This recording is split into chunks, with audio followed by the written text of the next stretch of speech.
एक बार प्रेम से बोलिए, भगवान विष्णु की जय, माता लक्ष्मी की जय। भारतवर्ष में एक प्रतापी और दानी राजा राज्य करता था। वह नित्य गरीबों और ब्राह्मणों की सहायता करता था। यह बात उसकी रानी को अच्छी नहीं लगती थी। वह ना ही गरीबों को दान देती, ना ही भगवान का पूजन करती थी और राजा को भी दान देने से मना किया करती थी। एक दिन राजा शिकार खेलने वन को गए हुए थे तो रानी महल में अकेली थी।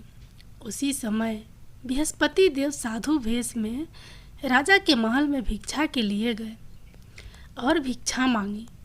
रानी ने भिक्षा देने से इनकार किया और कहा, हे साधु महाराज, मैं तो दान पुण्य से तंग आ गई हूँ।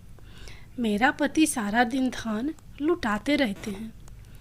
मेरी इच्छा है कि हमारा धन नष्ट हो जाए, फिर न रहेगा बांस न बाजेगी बंसुरी। साधु ने कहा, देवी तुम तो बड़ी विचित्र हो। धन संतान तो सभी चाहते हैं, पुत्र और लक्ष्मी तो पापी के घर में भी होने चाहिए। यदि तुम्हारे पास अधिक धन है तो भूखों को भोजन दो, प्यासों के लिए प्याऊ बनवाओ, मुसाफिरों के लिए धर्मशालाएं खुलवाओ। जो निर्धन अपनी कुंवारी कन्याओं का विवाह नहीं कर सकते, उनका विवाह करा दो। ऐसे और कई काम हैं जिनके करने से तुम्हारा यश लोक परलोक में फैलेगा। परंतु रानी पर उपदेश का कोई प्रभाव न पड़ा। वह बोली, महाराज आप मुझे कुछ ना समझाएं। मैं ऐसा धन नहीं चाहती जो हर जगह बांटती फिरूं। साधु ने उत्तर दिया, यदि तुम्हारी ऐसी इच्छा है तो तथास्तु, तुम ऐसा करना कि बृहस्पतिवार को घर लिपकर पीली मिट्टी से अपना सिर धोकर स्नान करना, भट्ठी चढ़ाकर कपड़े धोना और राजा से कहना वो हजामत बनवाए और भोजन में मांस मंदिरा खाना। ऐसा करने से आपका सारा धन नष्ट हो जाएगा। इतना कहकर वह साधु महाराज वहाँ से आलोप हो गए। साधु के अनुसार कही बातों को पूरा करते हुए रानी को केवल 3 बृहस्पतिवार ही बीते थे कि उसकी समस्त धन संपत्ति नष्ट हो गई। भोजन के लिए राजा का परिवार तरसने लगा। तब एक दिन राजा ने रानी से बोला कि हे रानी, तुम यहीं रहो, मैं दूसरे देश को जाता हूँ, क्योंकि यहाँ पर सभी लोग मुझे जानते हैं, इसलिए मैं कोई छोटा कार्य नहीं कर सकता। ऐसा कहकर राजा परदेश चला गया। वहाँ वह जंगल से लकड़ी काटकर लाता और शहर में बेचता। इस तरह वह अपना जीवन व्यतीत करने लगा। इधर राजा के परदेश जाते ही रानी और दासी दुखी रहने लगी। एक बार जब रानी और दासी को 7 दिन तक बिना भोजन के रहना पड़ा तो रानी ने अपनी दासी से कहा, हे दासी, पास ही के नगर में मेरी बहन रहती है, वह बड़ी धनवान है, तो उसके पास जा और कुछ ले आ, ताकि थोड़ी बहुत गुजर बसर हो जाए। दासी रानी की बहन के पास गई। उस दिन गुरुवार था और रानी की बहन उस समय बृहस्पतिवार व्रत की कथा सुन रही थी। दासी ने रानी की बहन को अपनी रानी का संदेश दिया, लेकिन रानी की बड़ी बहन न कोई उत्तर दिया। जब दासी को रानी की बहन से कोई उत्तर नहीं मिला तो वह बहुत दुखी हुई और उसे क्रोध भी आया। दासी ने वापस आकर रानी को सारी बात बता दी। सुनकर रानी ने अपने भाग्य को कोसा। उधर रानी की बहन ने सोचा कि मेरी बहन की दासी आई थी, परंतु मैं उससे नहीं बोली, इससे वह बहुत दुखी हुई होगी। कथा सुनकर और पूजन समाप्त करके वह अपने बहन के घर आई और कहने लगी, हे बहन, मैं बृहस्पतिवार का व्रत कर रही थी, तुम्हारी दासी मेरे घर आई थी, परंतु जब तक कथा होती है तब तक ना तो उड़ते हैं और ना ही बोलते हैं, इसलिए मैं नहीं बोली। कहो दासी, क्यों गई थी? रानी बोली, बहन तुमसे क्या छिपाऊं, हमारे घर में खाने तक को अनाज नहीं था। ऐसा कहते कहते रानी की आंखें भर आई। उसने दासी समेत पिछले 7 दिनों से भूखे रहने तक की बात अपनी बहन को विस्तार पूर्वक सुना दी। रानी की बहन बोली, देखो बहन, भगवान बृहस्पति देव सबकी मनोकामना को पूर्ण करते हैं। देखो शायद तुम्हारे घर में अनाज रखा हो। पहले तो रानी को विश्वास नहीं हुआ, पर बहन के आग्रह करने पर उसने अपनी दासी को अंदर भेजा तो उसे सचमुच अनाज से भरा एक घड़ा मिल गया। यह देखकर दासी को बड़ी हैरानी हुई। दासी रानी से कहने लगी, हे रानी, जब हमको भोजन नहीं मिलता तो हम व्रत ही तो करते हैं, इसलिए क्यों न इनसे व्रत और कथा की विधि पूछ ली जाए ताकि हम भी व्रत कर सकें। तब रानी ने अपनी बहन से बृहस्पतिवार व्रत के बारे में पूछा। उसकी बहन ने बताया, बृहस्पतिवार के व्रत में चने की दाल और मुनाका से विष्णु भगवान का केले की जड़ में पूजन करें तथा दीपक जलाएं, व्रत कथा सुने और पीला भोजन ही करें। इससे बृहस्पति देव प्रसन्न होते हैं। व्रत और पूजन विधि बताकर रानी की बहन अपने घर को लौट गई। 7 दिन के बाद जब गुरुवार आया तो रानी और दासी ने व्रत रखा। घुड़साल में जाकर चना और गुड़ लेकर आई। फिर उससे केले की जड़ तथा विष्णु भगवान का पूजन किया। अब पीला भोजन कहाँ से आए, इस बात को लेकर दोनों बहुत दुखी थे। चूँकि उन्होंने व्रत रखा था, इसलिए बृहस्पति देव भगवान उनसे प्रसन्न थे। इसलिए वे एक साधारण व्यक्ति का रूप धारण कर 2 थालों में सुंदर पीला भोजन दासी को दे गए। भोजन पाकर दासी बहुत प्रसन्न हुई और फिर रानी के साथ मिलकर भोजन ग्रहण किया। उसके बाद वे सभी गुरुवार को व्रत और पूजन करने लगी। बृहस्पति भगवान की कृपा से उनके पास फिर से धन संपत्ति आ गई, परंतु रानी फिर से पहले की तरह आलस्य करने लगी। तब दासी बोली, देखो रानी, तुम पहले भी इस प्रकार आलस्य करती थी, तुम्हें धन रखने में कष्ट होता था, इस कारण सभी धन नष्ट हो गया, और अब जब भगवान बृहस्पति की कृपा से धन मिला है तो तुम्हें फिर से आलस्य होता है। रानी को समझाते हुए दासी कहती है कि बड़ी मुसीबतों के बाद हमने यह धन पाया है, इसलिए हमें दान पुण्य करना चाहिए, भूखे मनुष्यों को भोजन कराना चाहिए और धन को शुभ कार्यों में खर्च करना चाहिए, जिससे तुम्हारे कुल का यश बढ़ेगा, स्वर्ग की प्राप्ति होगी और पितृ प्रसन्न होंगे।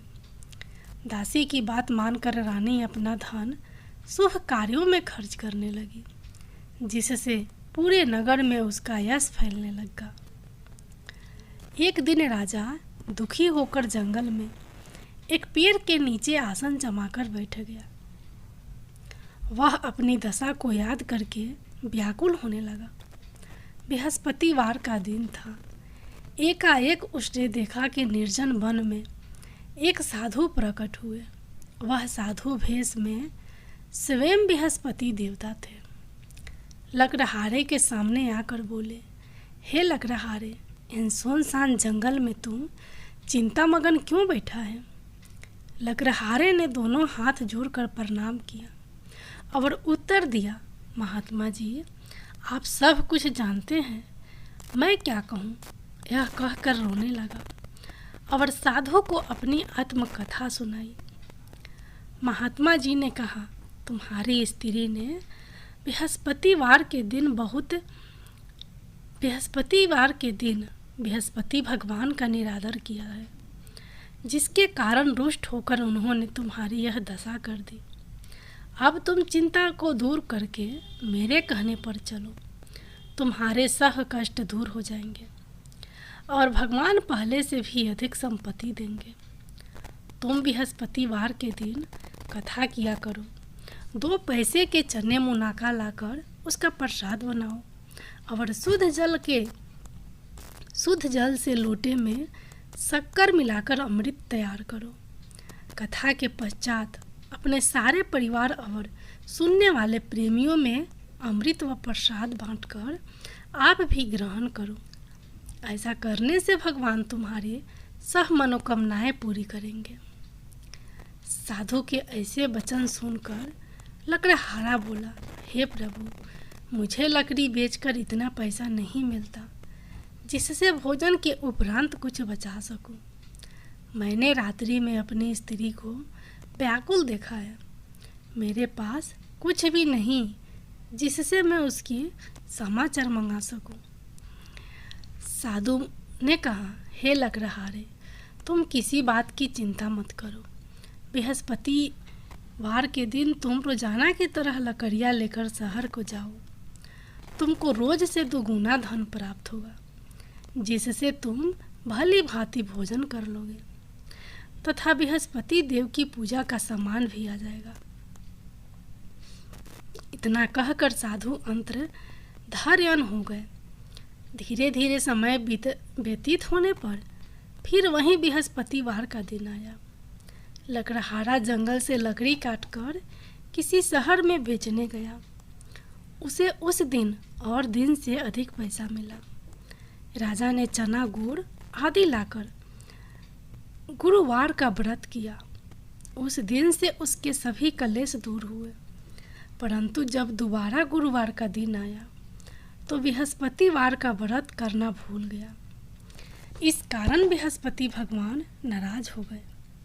उस दिन उस नगर के राजा ने विशाल यज्ञ का आयोजन किया तथा शहर में यह घोषणा करा दी कि कोई भी मनुष्य अपने घर में भोजन न बनावे, न आग जलावे। समस्त जनता मेरे यहाँ भोजन करने आवे। इस आज्ञा को जो न मानेगा उसे फांसी की सजा दी जाएगी।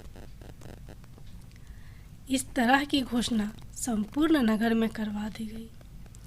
राजा की आज्ञा अनुसार शहर के सभी लोग भोजन करने गए, लेकिन लकड़हारा कुछ देर से पहुंचा, इसलिए राजा उसको अपने साथ घर लिवा ले गए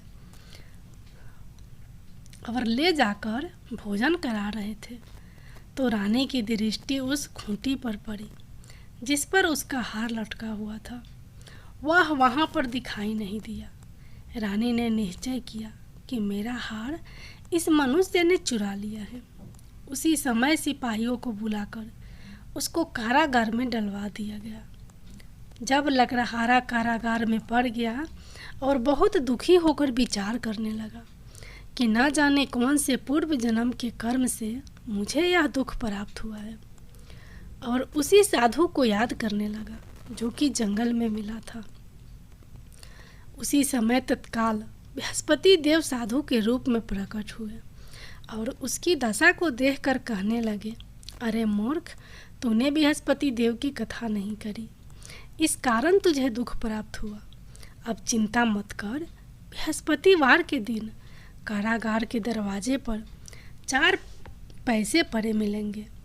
उनसे तू बृहस्पति देव की पूजा करना, तेरे सभी कष्ट दूर हो जाएंगे। बृहस्पतिवार के दिन उसे 4 पैसे मिले। लकड़हारे ने कथा कही।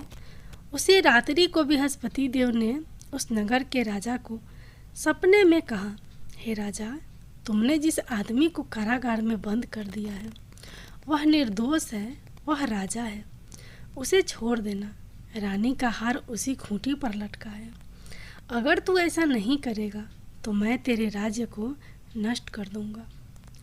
इस तरह रात्रि के सपने को देखकर राजा प्रातःकाल उठा और खूंटी पर हार देखकर लकड़हारे को बुलाकर क्षमा मांगी तथा लकड़हारे को योग्य सुंदर वस्त्र आभूषण देकर विदा कर दिया। बृहस्पति देव की आज्ञा अनुसार लकड़हारा अपने नगर को चल दिया। राजा जब अपने नगर के निकट पहुंचा तो उसे बड़ा आश्चर्य हुआ। नगर में पहले से अधिक बाग, तालाब, कुएं तथा बहुत सी धर्मशाला, मंदिर आदि बन गई है। राजा ने पूछा, यह किसका बाग और धर्मशाला है। तब नगर के सब लोग कहने लगे, यह सब रानी और दासी के हैं। तो राजा को आश्चर्य हुआ और गुस्सा भी आया। जब रानी ने यह खबर सुनी कि राजा आ रहे हैं, तो उन्होंने बांदी से कहा कि हे दासी, देख, राजा हमको कितनी बुरी हालत में छोड़ गए थे।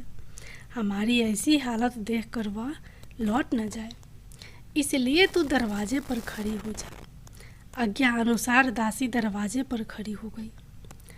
राजा आए तो उन्हें अपने साथ लिवा लाई।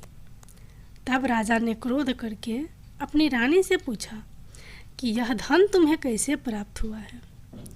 तब उन्होंने कहा, हमें यह सब धन बृहस्पति देव के इस व्रत के प्रभाव से प्राप्त हुआ है।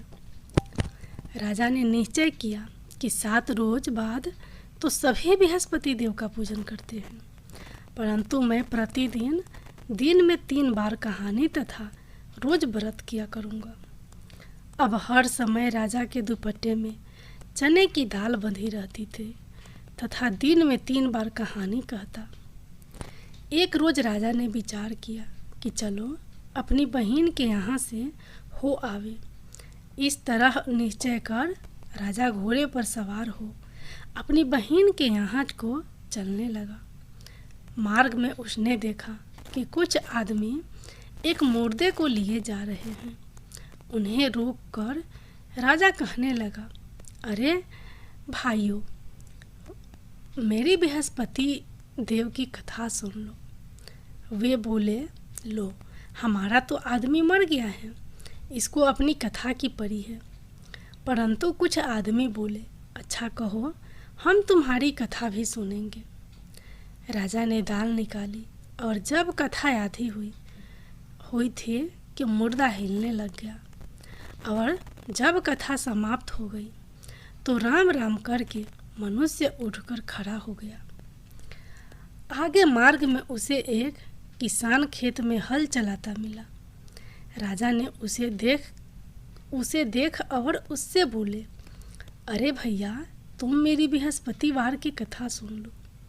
किसान बोला, जब तक मैं तेरी कथा सुनूंगा तब तक 4 हरैया जोत लूँगा। जा अपनी कथा किसी और को सुनाना। इस तरह राजा आगे चलने लगा। राजा के हटते ही बैल पछाड़ खाकर गिर गए तथा किसान के पेट में बड़ी जोर का दर्द होने लगा। उसी समय उसकी माँ रोटी लेकर आई। उसने जब यह देखा तो अपने पुत्र से सब हाल पूछा और बेटे ने सभी हाल कह दिया। तो बुढ़िया दौड़ी दौड़ी उस घुड़सवार के पास गई और उससे बोली कि मैं तेरी कथा सुनूंगी, तो अपनी कथा मेरे खेत पर चल कर ही कहना। राजा ने बुढ़िया के खेत पर जाकर कथा कही, जिसके सुनते ही वह बैल उठकर खड़ा हुए तथा किसान के पेट का दर्द भी बंद हो गया। राजा अपनी बहन के घर पहुंचा। बहन ने भाई की खूब मेहमानी की। दूसरे रोज राजा प्रातः काल राजा जागा तो वह देखने लगा कि सब लोग भोजन कर रहे हैं। राजा ने अपनी बहन से कहा, ऐसा कोई मनुष्य है जिसने भोजन नहीं किया हो, तो मेरी बृहस्पतिवार की कथा सुन ले। बहन बोली, हे भैया, यह देश ऐसा ही है कि पहले यहाँ लोग भोजन करते हैं, बाद में अन्य काम करते हैं। अगर कोई पड़ोस में हो तो देख कर आती हूँ। वह ऐसा कहकर देखने चली गई, परंतु उसे कोई ऐसा व्यक्ति नहीं मिला जिसने भोजन ना किया हो। अतः वह एक कुम्हार के घर गई, जिसका लड़का बीमार था। उसे मालूम हुआ कि उनके यहाँ 3 रोज से किसी ने भोजन नहीं किया है। रानी ने अपने भाई की कथा सुनने के लिए कुम्हार से कहा। वह तैयार हो गया। राजा ने जाकर बृहस्पतिवार की कथा कही, जिसको सुनकर उसका लड़का ठीक हो गया। अब तो राजा की प्रशंसा होने लगी। एक रोज राजा ने अपनी बहन से कहा कि हे बहन, हम अपने घर को जाएंगे, तुम भी तैयार हो जाओ। राजा की बहन ने अपनी सास से कहा, सास ने कहा, हाँ चली जा, परंतु अपने लड़कों को मत ले जाना, क्योंकि तेरे भाई के कोई औलाद नहीं है। बहन ने अपने भाई से कहा, हे भैया, मैं तो चलूंगी, पर कोई बालक नहीं जाएगा। राजा बोला, जब कोई बालक नहीं चलेगा तब तुम ही क्या करोगी जाकर। बड़े दुखी मन से राजा अपने नगर को लौट आया।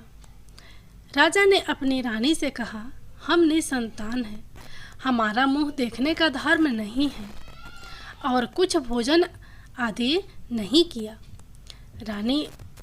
रानी बोली, हे प्रभु, बृहस्पति देव ने हमें सब कुछ दिया है, वह हमें औलाद अवश्य देंगे।